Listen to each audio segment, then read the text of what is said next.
Welcome to CMB327 Chapter 6, Section 6.1b, in which we continue Example 11, heat transfer in a fin, by non-dimensionalizing the governing equation that we derived in the last video. So a reminder, here is our fin heat transfer problem, and previously we determined that the dimensional form of the governing differential equation was given by this expression. And so our job now is to non-dimensionalize this. It's pretty straightforward for the x-coordinate because there's only one characteristic length for this problem, which is the length of the fin, L, and so we define the non-dimensional parameter xi as x over L. It's a little less certain for theta which way we should write it because there's two characteristic temperatures, the ambient temperature TA and the temperature of the hot base TB. So we'll leave it generic for now. It's some kind of a function of T over the characteristic temperature.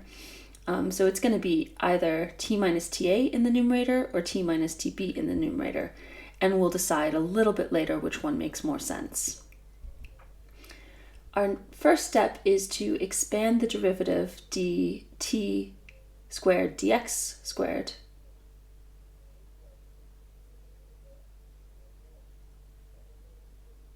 Our first step is to expand the derivative d dx dt dx using the chain rule, and we've done that a great deal previously, so not too much detail required.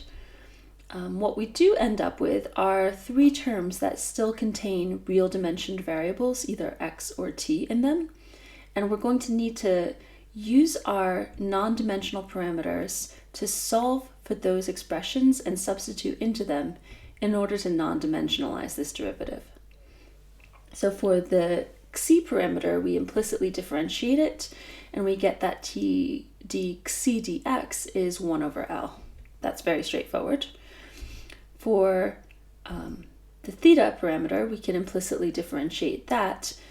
T star is a characteristic length, it's a constant, so that doesn't do anything.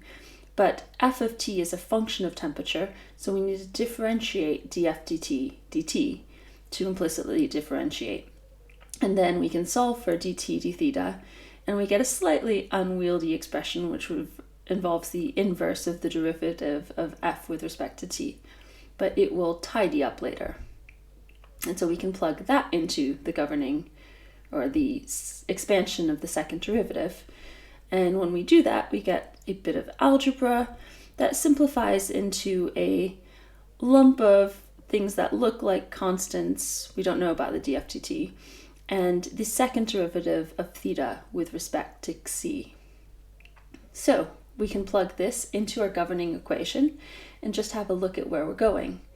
At this point, we can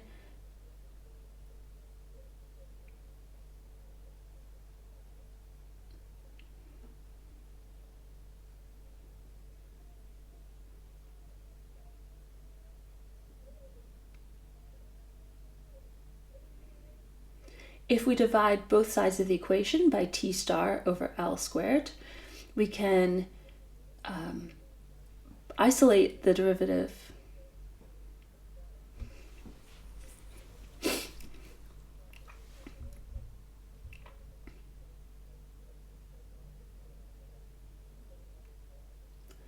We can rearrange the equation by dividing both sides by t star over L squared, and that gives us a mass of constants in the second term that are actually non-dimensional. So we're going to call this a constant, lambda squared, and because it's non-dimensional, we can leave it in our non-dimensional equation. The fact that we're calling it lambda squared is a little bit of forewarning that actually, yes, that parameter is the eigenvalue for this problem. We'll get to that later. So we can rewrite our governing differential equation with lambda, but we still have this df dt term that we need to deal with. So at this point, we really need to decide how we're going to define theta. And if we look hard, it makes sense that we want that term in yellow to just be theta. So if we define theta to be that term, we see that we've kind of got a logical choice for how to write that term so that the numerator is t minus ta, and theta exists on the range 0 to 1. That pretty much sets our denominator for us. Again, this is our function of t that was floating and our characteristic temperature. And now we can go ahead and differentiate f with respect to t. The value is 1. And so we can simplify this inverse df dt. It's just 1, it goes to unity. And our governing equation becomes vastly simplified. And we'll recognize it as a Sturm-Liouville equation. Our dimensional boundary conditions are written on the left-hand side here. And now to non-dimensionalize these, we need to consider our non-dimensional parameters. So t is going to be written as theta, and t at x equal to 0 is equivalent to a value of xc equal to 0. So our first non-dimensional boundary condition is theta of 0, and then we plug in tb into our non-dimensional expression for theta, and we get a value of unity. So a simple boundary condition.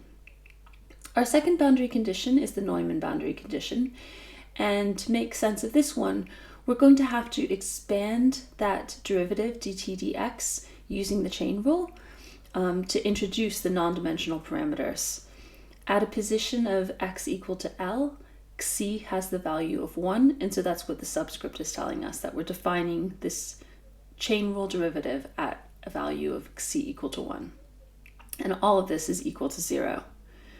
So we've already solved for dt d theta and dxc dx in the previous steps.